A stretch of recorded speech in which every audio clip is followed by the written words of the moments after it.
अस्सलाम वालेकुम and welcome to जोर का जोड़। आई होप आप लोग खैरियत से होंगे और अच्छे से अपना ख्याल रख रहे होंगे। तब्दीलियों की आवाज़ें आना शुरू हो जाती हैं। दो कि हमने सीरीज़ तो जीती ऑस्ट्रेलिया से, उससे क्या पाया क्या खोया, मगर इससे पहले टेस्ट क्रिकेट में जो है वो बांग्लादेश से हम सीरीज़ ना जीत सके। इनफैक्ट सीरीज़ क्या, हमने दोनों ही टेस्ट मैचेस हमें शिकस्त का सामना हुआ। तब्दीलियों की आवाज़ें ज़ोर शोर पे हैं इस वक्त पाकिस्तान क्रिकेट बोर्ड में। बहुत सारी खबरें आ रही हैं, उन खबरों के हवाले से डिस्कस करेंगे और वो अपडेटेड खबरें हासिल भी करेंगे अपने सीनियर कोरेस्पोंडेंट से और डिस्कशन फिर करेंगे, क्योंकि डिस्कशन के लिए मेरे साथ मौजूद हैं पाकिस्तान के former chief selector Azhar Khan साहब। अस्सलाम वालेकुम एंड वेलकम। जी बहुत शुक्रिया आपका, आपने इनवाइट किया सवेरा। बिल्कुल जी। सो हमारे सीनियर स्पोर्ट्स कोरेस्पोंडेंट हमारे साथ मौजूद हैं कादिर ख्वाजा। कादिर, क्या खबरें हैं? तब्दीलियों की बहुत जोरों शोर से आवाज आई है, कौन जा रहा है, कौन आ रहा है, क्या चल रहा है?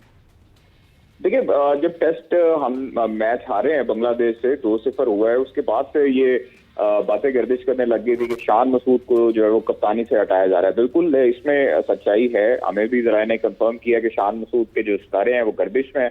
शान मसूद को जो है वो वेस्ट इंडीज के खिलाफ जो टेस्ट सीरीज है उसमें कप्तानी से उनको कहा गया है कि हटाए जाने का इम्कान है और उनकी जगह सलमान अली आगा हॉट फेवरेट है। इसके अलावा जो है वो दूसरी जानिब सरफराज अहमद के बारे में भी कहा जा रहा था, लेकिन सरफराज अहमद की जो खबर थी वो ये कि उनको हटाया जा रहा है वो बिल्कुल दुरुस्त नहीं है। अभी तक हमें किसी किस्म की कोई जो है वो इसकी इनकी कंफर्मेशन नहीं आई और सरफराज अहमद आज भी जो है वो जो कैंप लगा है 49 क्रिकेटर्स का, उनके साथ साकिब जावेद के साथ मौजूद थे और सरफराज अहमद बिल्कुल अभी तक सेफ हैं।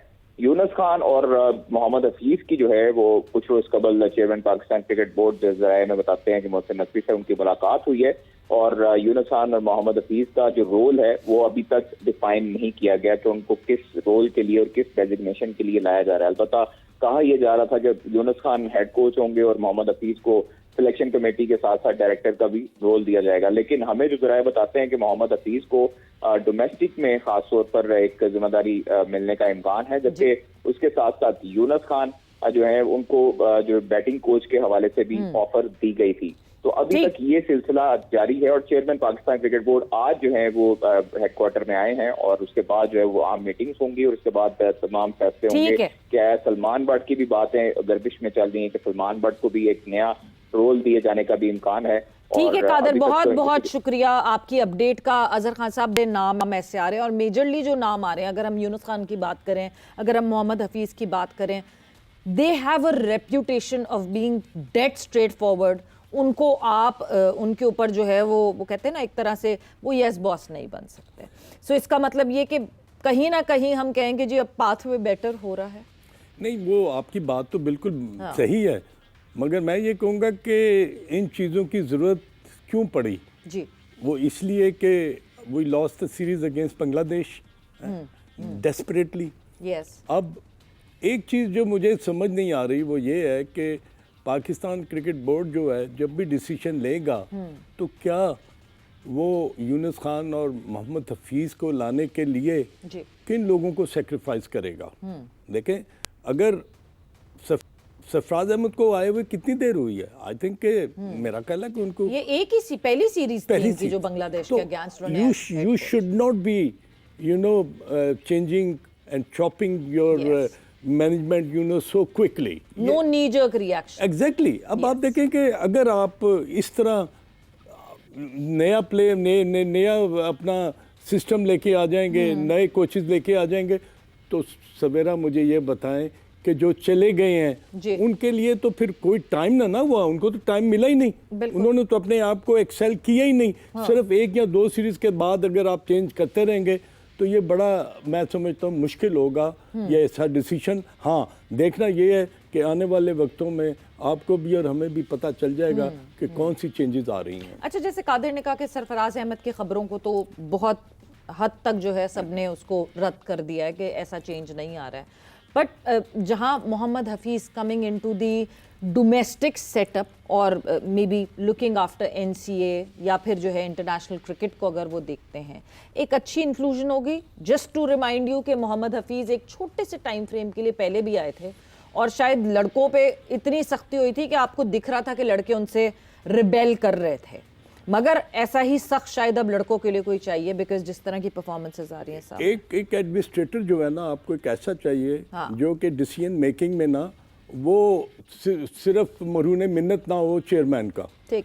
ही has this ability to take decision of his own. बिल्कुल। अगर वो ये करता है और फिर वो डिसीजन जो है ना वो आपकी फर्स्ट क्लास क्रिकेट में या आपके आने वाले जो भी टूर्नामेंट है उसमें अगर आपको सही पैसेज मिलता है, पाथ मिलता है और उसके ऊपर वो बहुत संजीदगी के साथ गौर करते हैं और उसको एग्जीक्यूट करते हैं, जी। तो I think it's not a bad idea. हाँ। तो अब देखना ये है कि जब वो आएंगे तो वो कौन से डिसीजन लेंगे हाँ। और वो पाकिस्तान की क्रिकेट के लिए कितना फायदेमंद होंगे। बिल्कुल, क्योंकि अजहर साहब पैसेज ऑफ पाथ की आपने बात की, वो बहुत इंपॉर्टेंट है, इसलिए क्योंकि कल हमने देखा गद्दाफी स्टेडियम में फाइनल हुआ, नेशनल T20 कप का फाइनल हुआ, Karachi and Abbottabad were in action, Abbottabad ने जीत हासिल की, बट द प्लेयर्स हम बात कर रहे हैं ये नेशनल T20 है, यानी नेशनल T20 में वो प्लेयर्स हों जिनको हम आगे पाकिस्तान के लिए T20 खेलते हुए देखें।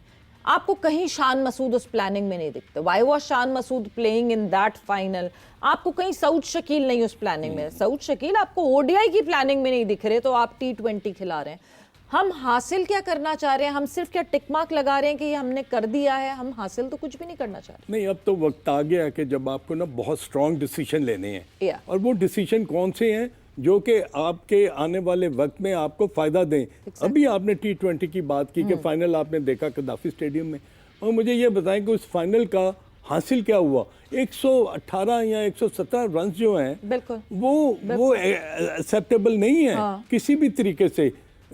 इतने अच्छी टीम का कराची लाहौर पहुंचे, वो आके खेले, उन्होंने परफॉर्म भी करना था मगर नहीं कर सके। टीम्स इंटरनेशनल में 280 बना रही है, हम डोमेस्टिक में 118 पे ऑल आउट। एग्जैक्टली, और यही चीज हमारी डिपिक्ट करती है कि हम T20 हो, वनडे हो, टेस्ट मैचेस हो, we are lacking a far behind. बिल्कुल, we are definitely lacking far behind.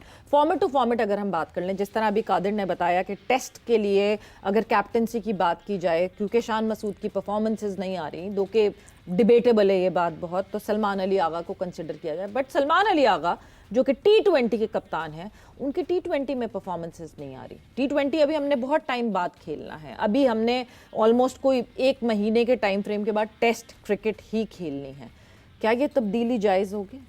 देखिए, अगर आप 16 टेस्ट मैच खेलते हैं और 12 हारते हैं जी। तो कहीं ना कहीं तो there is something wrong somewhere, okay, और उसमें आपकी जो एबिलिटी एज ए लीडर और as a incharge of the ship वो लैक करती है।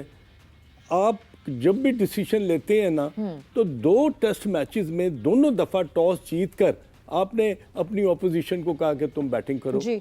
और वहीं पर वो जो चेंज थी ना वो हमें नजर आ गई कि ये डिसीजन सही नहीं थे।